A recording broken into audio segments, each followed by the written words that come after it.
తన్మే మనశివ సంకల్పమస్తు. ఈశ్వర సంకల్పమే ఇచ్ఛాశక్తి. ఆ ఇచ్ఛాశక్తి స్వరూపమే కామేశ్వరి. ఆవిడే కామరూప, పరమేశ్వరుని యొక్క ఇచ్ఛాశక్తి. ఇది అర్థం అండి. అందుకు లోకంలో వాడే వ్యవహారాలు వేరు, శాస్త్రంలో పదాల వ్యవహారం వేరు. శాస్త్ర పదాలకి లౌకికార్థాలతో చెప్పరాదు. ఇది బాగా గుర్తుపెట్టుకోవాల్సిన అంశం. ఇది చాలామంది అక్కడ పొరపాటు పడ్డం వల్లనే మన దేవతల పేర్లని మన లౌకిక డిక్షనరీలతో అర్థం చెప్తాం.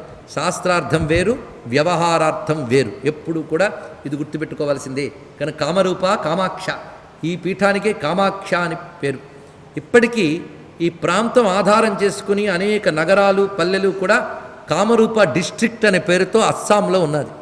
గౌహతి అనే ప్రాంతం దగ్గర ఇదే కామాక్షాపీఠము అని చెప్పబడుతున్నది. దీనికి హరిక్షేత్రం అని పేరు ఎందుకు వచ్చిందంటే, ఇక్కడ ఒక పర్వతం ఉన్నది. ఆ పర్వతం పేరు నీలాచలం. నీలాచలం అనేది పూరిలో కూడా ఉందండి. నీలాచల వ్యవహారములు కొన్ని ఉన్నాయి. ఆ నీలాచలం నీలకాంతితో ప్రకాశిస్తుండేదిట. విష్ణువే ఆ పర్వత రూపం ధరించాడు అని చెప్తారు ఇక్కడ. అందుకే నీలాచలం విష్ణు రూపం గనకనే దీనికి హరిక్షేత్రం అని పేరు వచ్చినది. విష్ణు క్షేత్రమే. ఇక్కడ ఉన్నటువంటి తల్లి కామాక్ష అని చెప్పబడుతూ కామరూప అని, కామేశ్వరి అని 3 పేర్లతో ఉన్నటువంటి తల్లి. ఇక్కడ ఈ క్షేత్రం గురించి చెప్పుకున్న, స్మరించినా ధన్యులవుతారన్నారు. ప్రత్యక్షంగా వెళ్ళలేని వారు ఈ క్షేత్ర స్మరణ చేసుకుంటే చాలా ధన్యులవుతారని దేవీ భాగవత పురాణంలో సాక్షాత్ పరమేశ్వరుడు నారదుడితో పాటు ఇతర మహర్షులకు చెప్తాడు కామరూప మహిమ. పైగా దీని గురించి వర్ణించడానికి ఈశ్వరుణ్ణైన నాకే సాధ్యం కాదయ్యా అంటాడండి శివుడు. అని నా క్షేత్రాల్లో కాశీ ఎంత గొప్పదో, పరాశక్తి క్షేత్రాల్లో కామాక్ష అంత గొప్పదని సాక్షాత్ శివుడు చెప్పాడు. కాశీక్షేత్రం నుంచి నేను సమస్త దేవతలతో కలిసి కామాక్షకు వెళుతుంటానని ఆయనే చెప్పిన విషయం. గొప్ప విషయం, అంత గొప్పది. పైగా అమ్మవారి భక్తుడైన వాడు ఈ క్షేత్రానికి వెళ్ళకపోతే ఇంకా వాడేం భక్తుడు అని ఒక మాట అంటాడండి. జన్మ సాఫల్యం కావాలి అంటే ఈ క్షేత్రానికి వెళ్ళాలి అనే విషయం కూడా వివరిస్తున్నారు. అయితే కొన్ని అధ్యాయాల విస్తారమైనటువంటి విషయం పురాణంలో కనబడుతుంది. ఏ శక్తిపీఠానికి ఇంత వివరం చూడలేదు ఎక్కడ. పైగా పురాణాల్లో చెప్పడం కాదు, ఆగమశాస్త్రాల్లో చెప్పారు. అదొక గొప్ప విషయం అండి. ఇక్కడ కొన్ని ఆగమాల్లో కామాక్షాపీఠం గురించి చెప్పారు. అక్కడికి వెళ్ళి కొన్ని సాధనలు చేయమని చెప్పారు. ఇక్కడ అమ్మవారు ఎలా ఉంటారు, ఏ రూపంతో ఉంటారు, ఎలా ధ్యానం చేయాలని నారదులు వారు అడిగితే కొన్ని ఆసక్తికరమైన అంశాలని శివుడే చెప్పాడు. ఇవి దేవీ భాగవతంలో ఉంది, దేవీ భాగవత ఉపపురాణంలో ఉంది, కాళికా పురాణంలో ఉంది, అదేవిధంగా కొన్ని ఆగమాల్లో ఉన్నది. అన్నీ కలబోసి ఇప్పుడు మనం చెప్పుకోబోతూ ఉన్నాం. తేషు శ్రేష్టతమ పీఠ కామరూపో మహామతే. తేషు శ్రేష్టతమో పీఠ, మొత్తం 108 చెప్పేసి వెంటనే అన్న మాట అండి ఇది. తేషు, వాటన్నిటిలో కూడా శ్రేష్టతమ పీఠం ఏదయ్యా అంటే కామరూపము అని చెప్పబడుతున్నది. ఇక్కడున్న విశేషములు ఎన్ని వివరించబడుతున్నాయంటే, ఇక్కడున్న ప్రధాన అమ్మవారి పేరు త్రిపుర భైరవి అని దేవి భాగవతం చెప్తుంది. శ్రీమత్ త్రిపుర భైరవ్యా కామాక్షా యోనిమండలం భూమండలే క్షేత్రరత్నం మహామాయాధివాసితం. ఇది దేవీ భాగవత మహాపురాణంలో ఉన్నటువంటి అంశం. ఇక్కడ త్రిపుర భైరవి ఉన్నది. ఈ పీఠం పేరు యోని పీఠం అని పేరు. ఇక్కడ యోని శబ్దానికి శాస్త్రీయార్థం నేను చెప్పుకున్నాం గనక అది గుర్తుపెట్టుకుని వినాలి. ఇక్కడ నాత పరతరం స్థానం క్వచిదస్తి ధరాతలే. ఇంతకంటే గొప్ప స్థలము భూమి యందు మరి ఒకటి లేదు సుమా అని చెప్తున్నారు. ఇక్కడ చిత్రం ఏంటంటే, రకరకాల పర్వతాలు ఉంటాయట. ముఖ్యం అస్సాం అంతా కూడాను పర్వతములు ఎక్కువ. అందుకే పర్వతములు ఎక్కువడం వల్ల ప్లేన్స్ తక్కువై అన్ని ఎగుడు దిగుళ్ళు ఎక్కువ అవుతున్నాయట. అందుకే అస్సామా, ఇదే అస్సాం అయిందని చెప్తున్నారు. అస్సామా, అసమా అంటే వివిధములైన పర్వతములు ఆక్రమించుకున్నటువంటి చోటు అని. వంగదేశము, హిమవత్ పర్వతము, వీటన్నిటికీ సమీపమే ఇది అసమక్షేత్రం. అందుకే ఇక్కడ వంగదేశంలో రెండిట్లో కూడా కాళీ ఉపాసన ప్రసిద్ధి. రెండిట్లో కొన్ని పోలికలు కనబడుతూ ఉంటాయి. పైగా కామాక్షాపీఠంలో కొన్ని ఆచారాలు వంగదేశంలో పాటిస్తూ ఉంటారు. అంటే ఇదంతా కలుపుకుని ఒక బెల్ట్గా మనం భావన చేయవచ్చు. అందుకు ఇక్కడ ఉన్నటువంటి విశేషం ఏంటంటే, ఇక్కడ తత్రత్యా దేవతా సర్వాహ పర్వతాత్మకతాంగతా. ఇక్కడ పర్వతాలన్నీ వివిధ దేవతల రూపములు. దేవతలు పర్వతాల రూపంతో ఉంటారు ఇక్కడ. అందుకే ఇక్కడ ఏ పర్వతాన్ని కూడా సామాన్య దృష్టితో చూడకూడదు, దేవతా స్వరూపమే. ఇక్కడున్న భూమి భాగం అంతా కూడా శక్తి స్వరూపమే. ఇది చూపిస్తున్నారు ఇక్కడ. తత్రత్యా పృథివీ సర్వ దేవీ రూప స్మృతా బుధై. అక్కడ ఉన్నటువంటి పృథ్వీ స్థానం దేవీ రూపమే. పర్వతములన్నీ దేవతల రూపము. పర్వతేషు వసంచేవా మహత్యో దేవత అపి. ఈ పర్వతముల యందు సిద్ధపురుషులు దేవతలు నివసిస్తూ అమ్మవారిని ఆరాధన చేస్తారు. ఇక్కడ అమ్మవారి యొక్క పీఠం ఉన్నటువంటి పర్వత ప్రాంతము ప్రధానంగా త్రికోణాకృతిలో ఉంటుంది. అది ఆ పర్వతం చుట్టూ ప్రదక్షిణ చేయడం ఒక విధానం చెప్పారు, పర్వత ప్రదక్షిణ. ఆ ప్రదక్షిణ క్రమంలో కొన్ని గుహా ప్రాంతములు ఉంటాయి. దశమహావిద్యలు గోచరిస్తారండి. ఇక్కడ 10 మహావిద్యలు ఏకీకృతంగా ఉన్న క్షేత్రం ఇది. అందుకే ఇక్కడే దశమహావిద్యల గురించి వివరణంతో చెప్పుకోవాల్సిన అవసరం ఉన్నది. ఇక్కడ దశమహావిద్యల్లో ఏ విద్యనైనా ఉపాసన చేస్తే అద్భుతమైన సిద్ధి పొందవచ్చు. ఏ ఆచారంలోనైనా. మరొకటి ఆచారం అంటే దక్షిణాచార, వామాచార, మిశ్రాచార అని ప్రధానంగా చెప్పబడుతున్నది. ఈ 3 ఆచారముల్లో ఏ ఆచారం వారైనా మరో ఆచారాన్ని నిందించకుండా, విమర్శించకుండా వారి ఆచారం ప్రకారం వారు సేవ చేసుకోవచ్చు. అక్కడికి వెళితే మనకి కొన్ని అంచనాలతో వెళితే మాత్రం కొన్ని పొరపాటు పడతాయి. కానీ శాస్త్ర సంస్కారంతో వెళితే పొరపాటు రాదండి. ఎప్పుడైనా క్షేత్రానికి వెళ్లే ముందు కొంతకాలం నుండి తద్దేవతా సంబంధమైన సాధన చేస్తూ నియమంగా ఉండడం మంచిదే. అప్పుడు ఆ క్షేత్రానికి వెళ్ళినప్పుడు క్షేత్ర పాలకులు, క్షేత్ర దేవతలు అనుగ్రహించి క్షేత్రయాత్ర యొక్క సాఫల్యం దొరుకుతుంది. ఇది ఏ క్షేత్రానికైనా ముఖ్యమైన సూచన. అలాగాని చేస్తే ఇక్కడ మనకి అంచనాలు ఏమి తారుమారుకో. ముఖ్యంగా బలులనే పేరుతో అక్కడ మనకు కొన్ని కనబడుతుంటాయి. రక్తసిక్తమై ఆలయం కనబడుతుంది. వంగదేశంలో కూడా ఇవి కనబడితే వెంటనే అబ్బో భయంకరమైన హింస అండి అని వెంటనే అంటాం. ఆ మాట మనం అనద్దు. మనం చేయకుండా ఉంటే చాలు. ఆ పద్ధతిలో చేసేవాళ్ళు చేయనీయండి. దాన్ని సమర్థిస్తున్నామని కాదు, విమర్శించవద్దని చెప్తున్నా. దాని పద్ధతి దానికి ఉంది. మొత్తానికి ఈ కామాక్షపీఠం సామాన్యమైనటువంటిది కాదు. ముఖ్యంగా ఒక పీఠంలో, ఒక క్షేత్రంలో ఉన్న దివ్యశక్తిని చూడాలి అంటే మనకి తపస్సు చేత లభించే సూక్ష్మదృష్టి అయినా ఉండాలి, లేదా అలాంటి సూక్ష్మదృష్టితో చెప్పే శాస్త్రవాక్యాలపై విశ్వాసమైనా ఉండాలి. అనుభవం లేనప్పుడు నమ్మకం ఉండాలండి. రెండూ లేనప్పుడు నోరు మూసుకోవాలండి, మాట్లాడరాదు.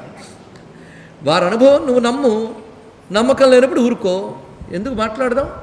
అందుకే శ్రద్ధావాన్ లభతే జ్ఞానం అన్నాడు. ఇక్కడ శాస్త్రాన్ని నమ్మేవాడే జ్ఞానాన్ని పొందగలడు. ఇదే నియమం ఇక్కడ. ఆ భావంతో మనం ఇక్కడ కామాక్షపీఠ యాత్ర ప్రారంభించుకుంటే ఈ భవ్యమైన క్షేత్రం గురించి పరమేశ్వరుడు చెప్తున్నటువంటి మాటలు చూడాలి. నాత పరస్తరస్థానం కామాక్ష యోనిమండలాత్. దీన్ని మించిన గొప్ప క్షేత్రం మరి ఒకటి లేదు సుమా అని సాక్షాత్ శివుడు చెప్తున్నటువంటి మాట ఇది. ఇంకా చెప్తున్న మాట ఏంటంటే ప్రత్యక్ష ఫలదా మర్చే స్థానం నాస్తి తతోధకం. ఇక్కడ ప్రత్యక్ష ఫలదమైన క్షేత్రం ఇది అన్నాడు. అంటే ఇక్కడ సాధన చేస్తే ప్రత్యక్ష ఫలము లభిస్తుంది. యత్ర కృత్వా పురశ్చర్యాం వశిష్ఠో మునిసత్తమ సిద్ధమంత్రో భవాత్ పూర్వం సృష్టికర్త్రేవ చాపరః. వశిష్ఠుడు కూడా ఈ క్షేత్రానికి వచ్చి మంత్రసాధన చేసి మంత్రసిద్ధుడయ్యి బ్రహ్మదేవుడంతటి వాడయ్యట. కనుక ఎవరికైనా సరే ఈ క్షేత్రం సిద్ధినిస్తుంది. ముఖ్యంగా శివపార్వతుల వివాహం జరిగిన తర్వాత పార్వతీ పరమేశ్వరుల అనుగ్రహంతో ఆ భస్మంలోంచి తిరిగి బ్రతికేటెవరు? మన్మథుడు. రతీదేవి సంతోషించింది. కానీ మన్మధుడు తన రూపాన్ని చూసుకుంటే నచ్చలేదుట. ఏమిటంటే ఇదివరకు అంటే అంత అందంగా లేనన్నాడు. ఎందుకంటే కొంతకాలం కాలిన తర్వాత మళ్ళీ వచ్చాడు కదా. ఇదివరకు అందం ఆ తీరు పోయిందిట. బాగానే ఉన్నారే అందటి వాళ్ళ ఆవిడ, నీకు అలాగే కనిపిస్తాను, కొద్ది రోజులు నువ్వే అంటావు మళ్ళీ. కానీ ఏమైనా అప్పుడు అందం లేదు అన్నారు. రూపం ఇచ్చిన ఆయన దగ్గరికే వెళ్ళి ప్రార్థన చేద్దాం అని మళ్ళీ వచ్చారట. స్వామి రూపం ఇచ్చో బాగానే ఉంది అని అప్పట్లా లేనయ్యా. అసలు కాముడు అంటేనే అందగాడు, అందంలో మన్మథుడు అని అంటారే, ఇప్పుడు అలా చెప్పుకోవడానికి నా దగ్గర స్పెషాలిటీ పోయింది అన్నట్ట. అయితే మందహాసం చేసి అమ్మవారి దయ వల్లే ఈ రూపం నీకు వచ్చింది, ఇంకా దయ పొందాలంటే ఇంకా సాధన చేయిపో అన్నట్ట. ఎక్కడ చేస్తే నాకు తొందరగా సిద్ధిస్తుందో చెప్పు అన్నాడు. తిన్నగా ఈ కామరూప క్షేత్రానికి వెళ్ళు అన్నాడు. ఇక్కడ ఆ కామరూప క్షేత్రానికి వెళ్ళి మన్మథుడు తపస్సు చేస్తే ఆ పరాశక్తి అనుగ్రహించింది. కనుకనే ఆ తల్లి అనుగ్రహం చేత కామోపాసిత విద్య, ఆత్మవిద్య, మహావిద్య, శ్రీ విద్య, కామసేవిత, కామరాజ విద్యను ఉపాసన చేశారండి ఇక్కడ.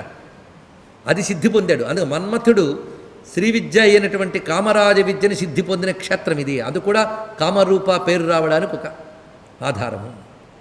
ఇక్కడ అంతకుముందు దీనికి వివిధ నామములు ఉన్నాయి అని చెప్తారు. ఇక్కడ బ్రహ్మభూమి అని ఇలా రకరకాల పేర్లు. ఎందుకంటే బ్రహ్మపుత్ర నది ప్రవహిస్తోంది ఇక్కడ. కపిల తీర్థం అని మరొక నది తీర్థం కూడా ప్రవహిస్తున్నది. బహుతీర్థములు భాషిస్తున్నాయి ఇక్కడ. అంతేకాదు పరశురాముడు కూడా క్షత్రియ సంహారం అంతా చేసిన తర్వాత కొంతకాలం ఇక్కడ తపస్సు చేసుకుని ఆత్మశాంతిని పొందాడు అని చెప్తారు. ఇక్కడ కూడా పరశురాముడితో అనుబంధం ఉన్నది. దత్తాత్రేయ మందిర క్షేత్రములు కూడా మనకు కనిపిస్తాయి. అదొక విశేషమైన అంశం. మరి దశమహావిద్యలు ఉన్నప్పుడు అమ్మవారి సర్వశక్తులు ఇక్కడ ఉన్నాయండి. పైగా ఒక్కొక్క విద్య, దశమహావిద్యలు అంటే కేవలం 10 కాదు, ఒక్కొక్క విద్యలో మళ్ళీ అంగదేవతలు, ఉపాంగదేవతలు, పరివార దేవతలు, అబ్బో చాలా సబ్జెక్టు. మనం ఒక్క శ్రీ విద్య గురించి మాట్లాడుకుంటేనే జీవితం చాలదు. 10 విద్యల్లో 3వ విద్య శ్రీ విద్య. ఇంకా మిగిలిన 7 విద్యలు ఉన్నాయి. దాని గురించి ఏం మాట్లాడతాం? ఒక్కొక్క దానికి ఒక్కొక్క విస్తార సముద్రం. అయితే అన్నీ తెలుసుకోవాలని తపన పడక్కర్లేదు, తెలుసుకోవలసిన అవసరమూ లేదు. ఏ ఒక్కటి గట్టిగా పట్టుకున్నా మిగిలినటువంటి 9 అందులో దొరుకుతాయి. ఇది తెలుసుకోవాల్సిన గొప్ప అంశం. అలా మనకిక్కడ ఈ దివ్యమైన కామాక్ష క్షేత్రం సర్వశక్తులు నిలయమే ఉన్నది. మన్మధుడు తపస్సు చేసిన తర్వాత అమ్మవారు అనుగ్రహించాక అమ్మవారికి ఆలయ నిర్మాణం చేయాలని సంకల్పించుకున్నవాడు మన్మథుడు. ఆయన నిర్మాణం చేసేట అమ్మవారికి. అది విశ్వకర్మని పిలిపించి నిర్మాణం చేశాడు.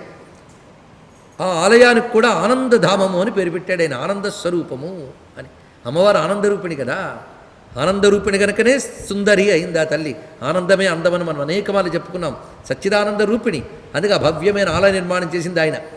అక్కడ చిత్రం ఏంటంటే 64 కోట్ల యోగినీ దేవతలు ఉన్నారండి. అక్కడ చతుషష్ఠి యోగినీ దేవతలు ఉంటారు. అదేవిధంగా 18 భైరవ శక్తులు ఉన్నాయి అక్కడ. విశేషం ఇక్కడ దశమహావిద్యలు అమ్మవారి చుట్టూ ఉంటారట. అయితే మనం వెళ్ళి వెతికితే కనిపిస్తారా అంటే కనిపిస్తారు. పర్వతం చుట్టూ ఇటీవలే ప్రదక్షిణ చేసి వచ్చి దశమహావిద్యల్ని దర్శించి వచ్చామండి అని చెప్పిన వారు నాకు తెలుసు.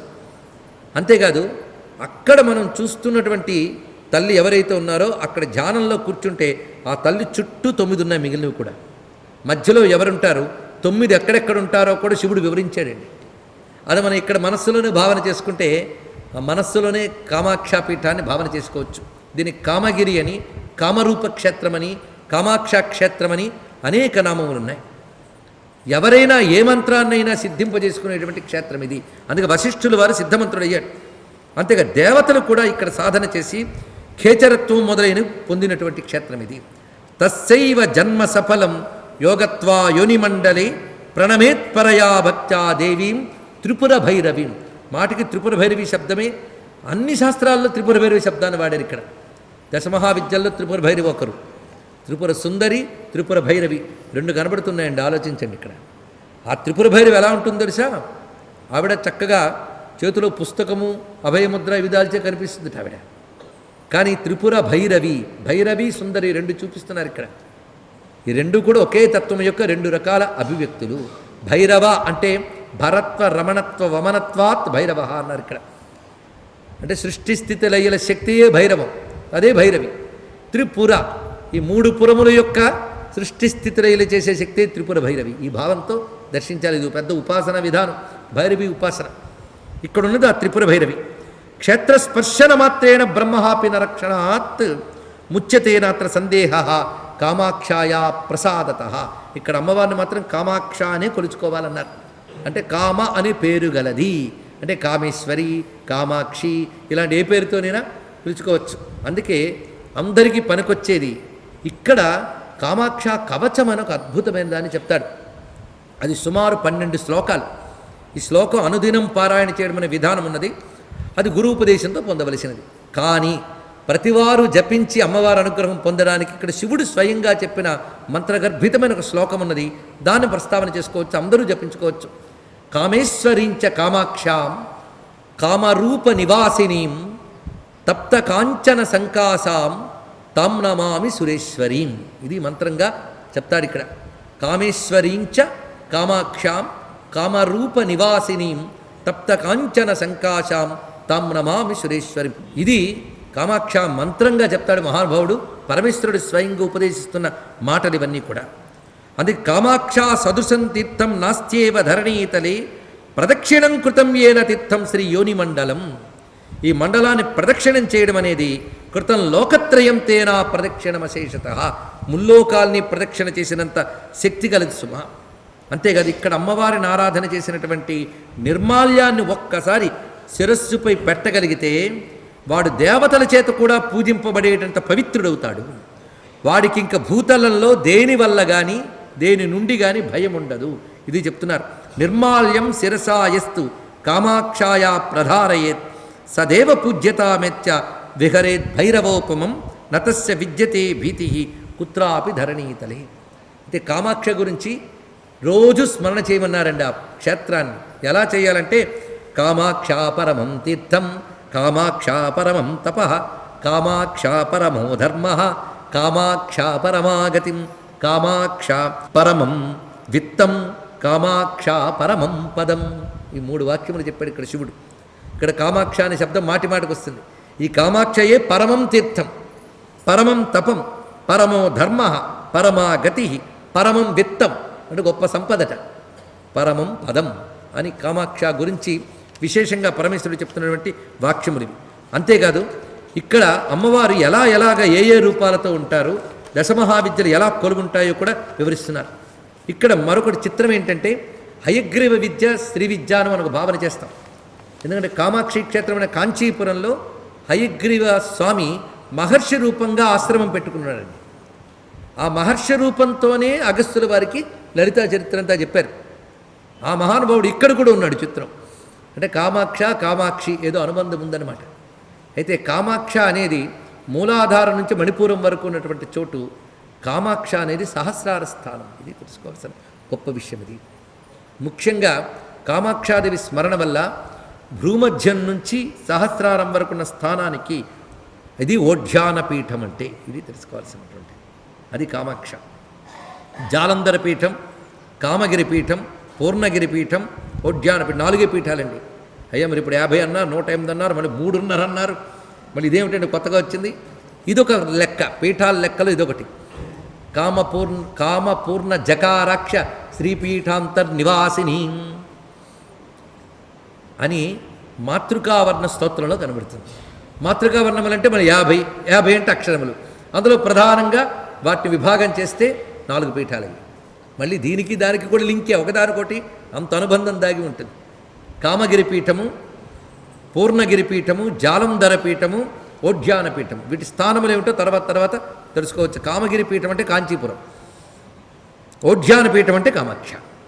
రెండిటికి కామ అని పెట్టడంలో విశేషం ఏంటంటే మనకి సాధనలో మూలాధారం మూలం, కానీ జగత్తు వైపు శక్తి వచ్చినప్పుడు ప్రధానమైన మూలం సహస్రారమే.